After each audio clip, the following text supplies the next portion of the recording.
Thank you very much for the introduction. Thanks a lot, organizers. I just see Tobias here for this symposium, but I also like to thank all the local Mainz people who are in charge of running these fantastic workshops here. So, my today talks will be based on ideas that we have developed again with locals here, with Libor Smejkal and Charu Sinova, and we have summarized these ideas also in this recent review article. So I guess for you guys, I don't really have to give a very strong motivation why we're interested in Spintronics and Terahertz Spintronics, Ultrafast magnetism based on antiferromagnets. The key is that these guys have no stray fields, which could be an advantage for example, increasing capacity of memory devices. But obviously, the key topic of this symposium is their fast internal dynamics. But something that we usually do not emphasize that strongly at these type of symposia is that there is also a fundamental roadblock for antiferromagnetic spintronics. And the roadblock is that for virtually all the phenomena that we use for detecting and controlling or manipulating the antiferromagnetic moments, we use relativistic spin-orbit coupling effects. And compared to the strong exchange interaction, the relativistic spin-orbit coupling tends to be orders of magnitude a weaker field. And so that also tends to generate a significantly weaker signal compared to the signals that are responsible or that are behind the commercially successful spintronic devices based on ferromagnets. And now the reason why we have to rely in most of the cases on spin-orbit coupling is that when we look at the electronic structure of conventional antiferromagnets, we do not have the information in the electronic structure transferred from the real space antiferromagnetic order. We have basically spin-degenerate electronic structure or electronic structure that does not reflect the magnetic arrangement in the real space. Therefore, if we have this spin-degenerate electronic structure, we need to bring forth other phenomena, in particular the spin-orbit coupling. Now, this is very different from ferromagnets, where we have the strong exchange splitting into the majority and minority bands. And as a result, we can work with the strong, basically non-relativistic spin-polarized currents for reading and writing information via giant tunneling magnetoresistance or spin transfer torque. So one of the ideas that actually has been around for decades, at least in our group, was whether there could be any possibility how we could potentially combine the advantages of antiferromagnets, that of the compensated magnetic order, but simultaneously in these materials, in these compensated magnets, have strong non-relativistic spin transport phenomena that could generate strong signals comparable to ferromagnets. Now, if you look at this cartoon electronic structure, what we'd like to do is we want to keep the zero net magnetization, but we somehow want to bring into the electronic structure a strong spin polarization. So on a cartoon level, this is what we want to achieve. We want to deform the electronic structure in such a way that there is still same number of spin up and spin down electrons. The system is fully compensated. But as you see, simultaneously, we have well separated spin up and spin down channels. Now, of course, the question is that at all possible? Does such an electronic structure exist in nature? And if so, how do we look for it? So on this slide, I'll just give you a recipe. It's just a fundamental recipe based on the basic symmetry principles that will guide us towards the class of materials that will have this type of electronic structure. But let me start from the conventional ferromagnets. In ferromagnets, we have a magnetic order in the real space with majority or all spins pointing in the same direction. And what it means is that if we are now trying to make a symmetry transformation in which we would rotate the spin space by 180 degrees, there is no real space transformation that would compensate for it and bring the system into the original state. So there is no symmetry transformation that would combine spin space 180 degree rotation with any real space transformation.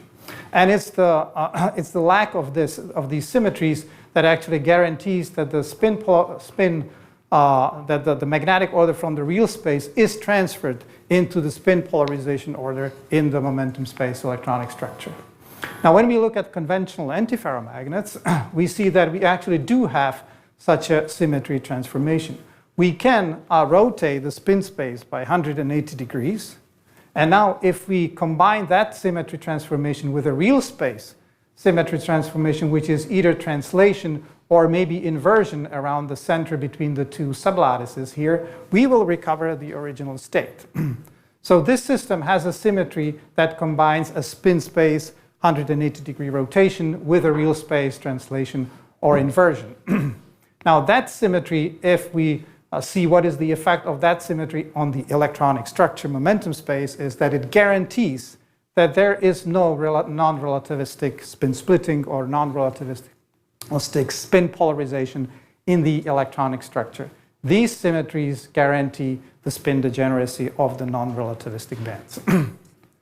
But if you look at these two, we can see that there is actually a third possibility.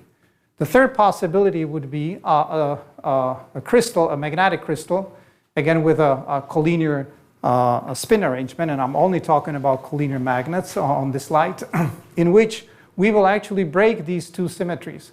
So there will be no symmetry that would combine 180-degree spin rotation with a translation or rotation. Or in other words, there is no symmetry, translation or inversion symmetry that would connect the opposite spin sublattices.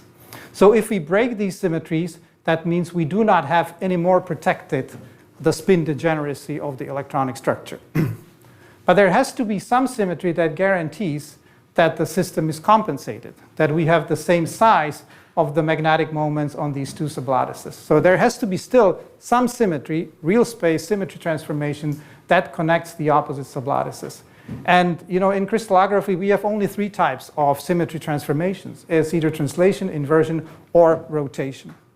So if we have a rotation symmetry that is still present and that connects the opposite sublattices, these two symmetries are broken, then what we have is a compensated system, which in non-relativistic limit has absolutely zero net magnetization, but simultaneously it can have strongly spin polarized non-relativistic electronic structure. Now, you can develop this in this case we're limiting to collinear magnets, you can develop a full symmetry group theory that will consider all possible crystal structures that exist in nature. And if you do that, you will have a mathematically rigorous way how to derive these rules that I just explained to you. And what you will confirm is that these three classes are mutually exclusive. There is no overlap. If one crystal belongs to ferromagnets, it cannot be simultaneously this conventional antiferromagnet or this third class. And it applies to all these three classes. And simultaneously, if you do the group theory, you realize that within collinear magnets, this is actually it. There is no fourth class within collinear magnets. So it's just this elementary or fundamental symmetry classification that tells you that in collinear magnets, you have just these three classes. So if we have three, let me just put a name to that third class. And because of this alternating spin polarization in both the momentum space and the real space, let me call them altermagnets. So this was just a concept and symmetry of whether such a phase or such a class of magnets could exist. Now let me just briefly on a cartoon level show you whether it can solve the problem of having also the strong spin polarized, non-relativistic spin polarized currents. So when we look at currents, what we do, we just apply electric bias. So let me apply electric bias in this horizontal direction and see what happens with my electronic structure. And what I see here is that by applying this electrical bias, I will generate more spin-up electrons that carry the electrical current than the spin-down electrons. And this is because of this anisotropic nature of the spin-up and spin-down Fermi surfaces. So when I apply electrical bias in this horizontal direction, it will be carried primarily by the spin-up electrons, so it will be spin polarized. Now if you want to see this in the real space, what actually happens is that if you run electrical current, it will be primarily carried by spins that belong to one of the two sublattices. Now, this is reminiscent of ferromagnets. You apply electrical bias and you generate a spin polarized current. But simultaneously, you do it in a system that in equilibrium is completely compensated. So this is reminiscent of antiferromagnet. So the system kind of combines two features that seem to be incompatible to achieve one physical system, and that is strong spin polarized currents and simultaneously zero net magnetization. But let me also illustrate that this third class also has features that are unparalleled in either ferromagnets or antiferromagnets. And I can illustrate this by now applying the bias in the vertical direction, so in a different crystal direction with respect to my crystal here. And what happens in this case, the current will be carried now dominantly by the spin down electrons instead of spin up electrons. So by just changing the applied bias direction in my crystal, I actually flip the sign of the spin polarization of the current that I generate. So that is a feature which is unparalleled in conventional ferromagnets. Now I can continue with this exercise one step further. So again, in the real space, it will be now the spin down red sublattice that will be responsible for the current primarily. And I now can continue with this exercise and I can apply the electrical bias in this diagonal direction. Now again, because of exactly the same physics of these anisotropic spin split Fermi surfaces of the spin up and spin down carriers, what happens is that the spin down current by this applied bias will be carried at a certain angle with respect to the applied bias, and the spin up current will be carried at an opposite angle with respect to the bias.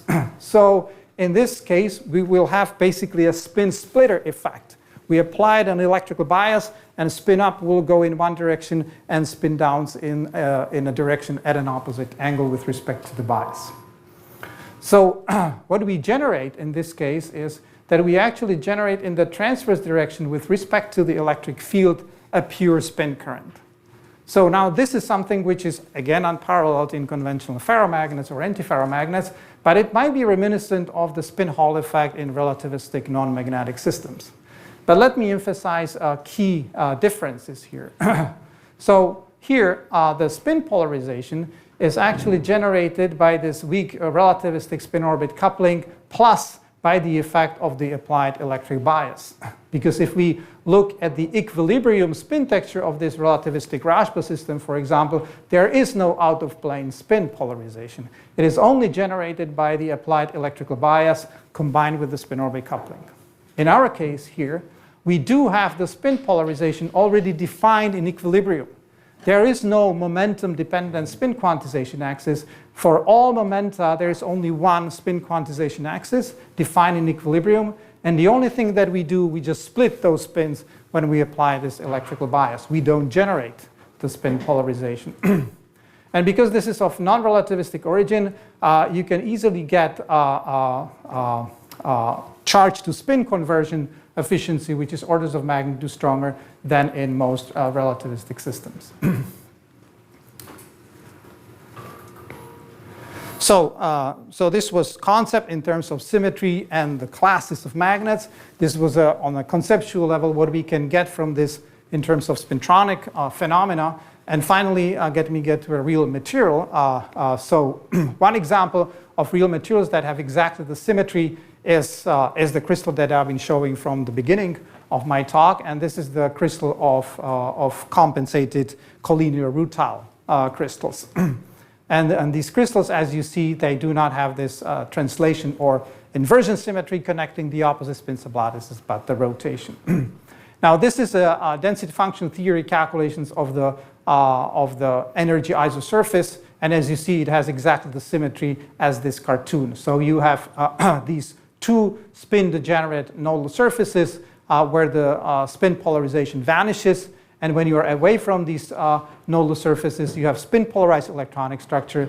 And the spin polarization flips sign whenever you cross this nodal surface. Now, in terms of strength, if you look into the band structure, system, you see that the spin splitting is of the order of electron volt. So it's indeed very strong. It's comparable to spin splittings in ordinary ferromagnets. Now, there's been theoretical predictions of all these spin splitter, giant magnetoresistance, tunneling magnetoresistance effect in this material. And there are already some initial experimental verifications of these phenomena. Now, this has been the alternating spin splitting in the electronic structure. Now, let me just emphasize, and that could be something also of interest to this community, that the very same symmetry also implies that there will be splitting in the magnonic band structure. This time it's not the spin splitting, but is the chirality splitting. So you will have a splitting between the magnonic branches that correspond to the opposite chirality of the magnets. And again, the sign of the splitting will alternate as you go from one side of this nodal surface to the opposite side. You will get an alternating sign of this chirality splitting. And let me also emphasize that apart from this, what you see is basically a linear dispersion modes around the gamma point of this non-relativistic magnonic band structure. So that is very much reminiscent of antiferromagnets. And when you look at frequencies, we are in milli-electron volt range. That means in terahertz. So it has the terahertz frequencies as conventional ferromagnets. But on top of this, it has this splitting between the two chiralities, which is something which is not present in conventional antiferromagnets. So all the physics that I talked about so far was focusing on the non-relativistic electronic structure and non-relativistic spintronic phenomena or non-relativistic magnonic band structure. But let me now show on this slide that understanding the non-relativistic physics can also guide us to discovering relativistic phenomena in these systems, which are unparalleled in the systems that we've been familiar with when studying relativistic effects. And I will demonstrate this on another ultramagnetic example, and that is manganese telluride. So manganese telluride, as you see, has also these two opposite spin sublattices. And again, they are not connected either by translation or inversion, but they are connected by crystal rotation symmetry. Now, in contrast to the rutile structure that I showed previously, in this case, because of the hexagonal crystal structure, we do not have just two of these spin-degenerate nodal planes, but we happen to have four of them. So there are three nodal planes. Those are these gray planes, which are parallel to the KZ axis in the Brillouin zone. And then there is one additional nodal plane, which is horizontal, which goes through the gamma point through the KZ equals 0 point. So we have these four nodal planes, and that means that we have more times that when the spin flips sign. So when we had two, it was like a G wave, like a D wave in terms of the angular momentum, and this one would correspond to the G wave. So this is the non-relativistic electronic structure picture of manganese telluride. And indeed, if we do the band structure calculations, we turn off relativistic spin-orbit coupling, we see that the bands are degenerate if we are on one of these nodal planes. And this is in particular the KZ equal 0 nodal plane. This is the horizontal nodal plane where there is no spin splitting, no spin polarization. But now let's see what happens if I turn on the relativistic spin-orbit coupling. When I turn on the relativistic spin-orbit coupling, I see spin splitting. So there was no spin splitting without spin-orbit. But with spin-orbit, there is spin splitting. It's actually sizable. It's 100 milli-electron volts. But let me emphasize that this is all happening in a centrosymmetric crystal environment. So I have not broken inversion symmetry of the crystal, which normally we are used to is the necessary condition to have the relativistic spin-orbit splitting in our band structure. In this case, in ultramagnet, I have zero spin splitting without relativistic interaction. I keep centrosymmetric structure of my crystal, but once I turn on spin-orbit coupling, I get spin splitting, and it's actually sizable. I'm also emphasizing this not because it just has a novel phenomenology in terms of relativistic spin splitting, but this is also one of the parts that we have already confirmed experimentally in angle resolved photoemission experiments, that we have confirmation of not only these types of strong splittings that are of the non-relativistic origin, but in the same material we also see this relativistic spin orbit coupling induced splitting on this kz equals 0 nodal plane. But as I emphasized here, it's a different splitting because my crystal is centrosymmetric. Also, the splitting is symmetric with respect to the plus minus k vector. So when I go from positive to negative k vector, I have the same sign of my spin polarized band. Now, this is different from the conventional Rajba-like spin splitting in non-centrosymmetric relativistic crystals, where the spin splitting is antisymmetric. When I go from the positive to the negative momentum, I change the sign of my spin because it's antisymmetric. Now, also another difference is that here, again, even though this is induced by relativistic spin-orbit coupling, I have just a single quantization axis for all momenta here. So I do not have a texture.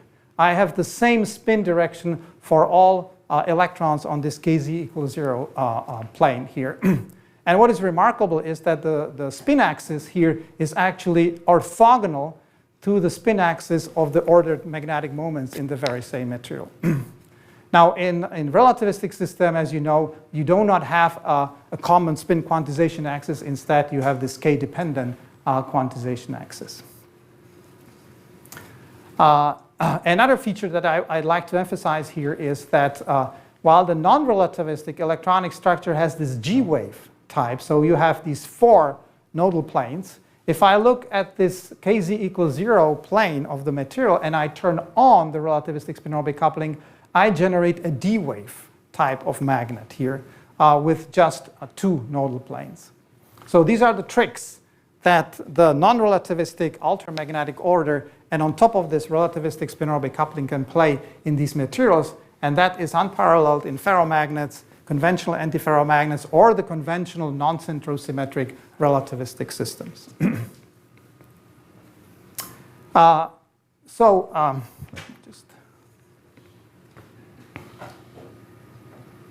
So one thing that I did not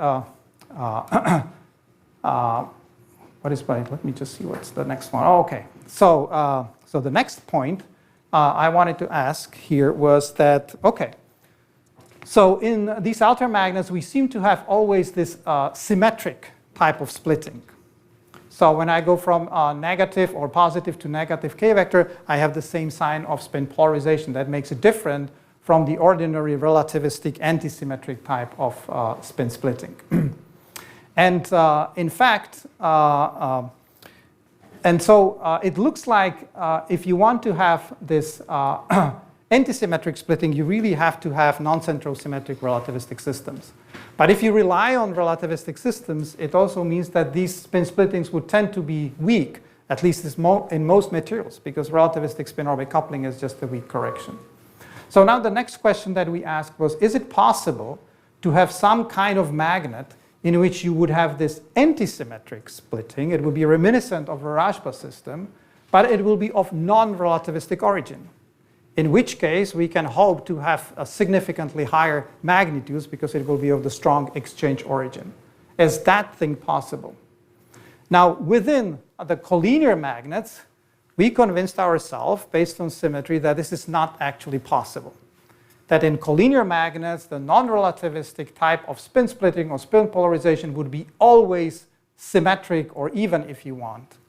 It will be D wave, G wave, I wave, but it will be always even number of these spin degenerate nodal planes. So can we have something which has odd number of these with magnets and not with spin orbit coupling? And the answer to this is yes, it is possible. But as I said, we don't know how to, just from symmetry, we think that it's even forbidden to have that in collinear systems. But if we come to non-collinear magnets, this is something that we can realize. We can have a non-collinear magnet that would have, and this is again a density function theory calculation, that, as you see, will have just this one nodal plane here, and it will have this anti-symmetric spin splitting.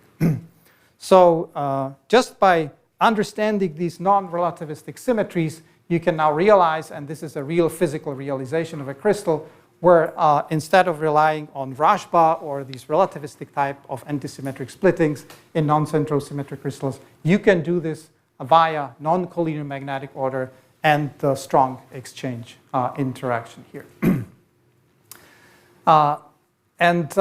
Maybe the last point I'd like to emphasize is that, and this is a point that I did not talk explicitly about yet, is the matter of time reversal symmetry.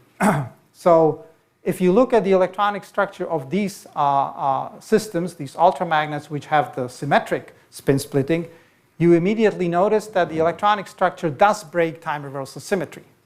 What it means is that if I time reverse the momentum and go to the opposite sign momentum, I do not time reverse the spin here. So that means time reversal is broken. However, in this magnet with this P wave or antisymmetric spin splitting, when I reverse the momentum, I also get to a reversed spin, and that means that this system has time reversal symmetry in the electronic structure. So I can realize through these non-relativistic electronic structure, I can realize magnets which break time reversal symmetry in the electronic structure, or magnets that are spin split but do not break time reversal symmetry. Now, why time reversal symmetry is important for most of the observables or responses, it is very important to understand whether my electronic structure does break time reversal symmetry or not, because this would eliminate or allow a certain class of phenomena. And one of the prominent effects that relies and is just generated by the broken time reversal symmetry in the electronic structure is anomalous Hall effect. And it's also prominent because this is one of the easiest effects in magnet to measure and to detect some response that is connected to magnetism, because you just need a simple film and you just fabricate a Hall bar and you just do a simple electrical measurement. But it's not just anomalous Hall effect, it's also its optical counterparts like magnetic circular diachroism, or even in X-ray magnetic circular diachroism, that is based on the same principle, that you have broken time reversal symmetry in the electronic structure. Now, why I'm bringing this up is here we know that in ferromagnets we have these effects, and we know in ferromagnets that we have strongly broken time reversal symmetry because of the strong exchange origin. Now, when we look into altermagnets, they also do have strongly broken time reversal symmetry in the electronic structure of this non-relativistic strong exchange origin. And what this implies is that in principle, the strength of these effects, anomalous Hall effect, MCD, XMCD, should be in principle comparable in ultramagnets to ordinary ferromagnets. And this is something that we are now conferring one material after another. Measurements have been done in several ultramagnetic materials in particular of the DC anomalous Hall effect. And we do see signals which are strong and which are comparable to the ordinary ones. But because this is a more like optics audience, let me just now finish with the final slide showing you the X-ray magnetic circular diachroism. And I'm also showing this because this is an experiment that has been again led by the local people here in Mainz.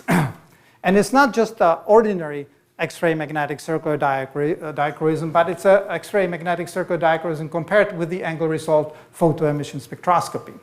So the strength of this experiment is that it can actually look at the diachroism in the momentum space. So it can resolve the diachroism for each individual momentum. And so what we were, or our colleagues were looking for in this experiment is that if we have this time reversal symmetry breaking in the momentum space, so we should see a corresponding signal of the time reversal broken circular diachroism signal in this ARPIS measurement. So this is first the theory calculation. So you see that the dichroic signal is not exactly copying the spin split electronic structure, but it reflects the broken time reversal symmetry. And down you see a real experiment, which again you see that we have this symmetric signal in terms of dichroism, and that corresponds to the symmetric spin polarization, and that corresponds to the broken time reversal symmetry. So we have not only transport evidence of this broken time reversal symmetry, but also an evidence directly from spectroscopy.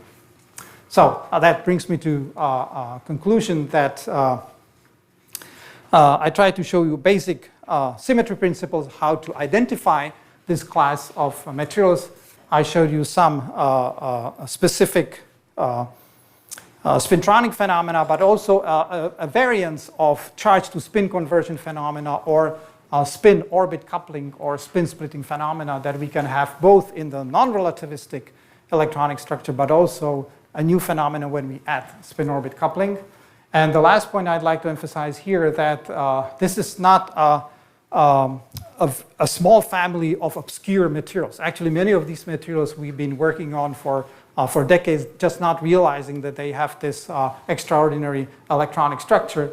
And when we now go back to the materials databases and see how many of the known magnetic materials would actually have the properties that correspond to this third class, we will see that there's more of them than of the conventional ferromagnets. Still, the conventional antiferromagnets are the most abundant class, but altermagnets are fairly abundant. And they range from insulators all the way to semiconductors, metals, and superconductors. And that means that they can be, in principle, interesting platform for many fields. For us, in particular, spintronics and ultrafast magnetism and magnonics, but also in other neighboring fields of magnetism or superconductivity. So thank you very much.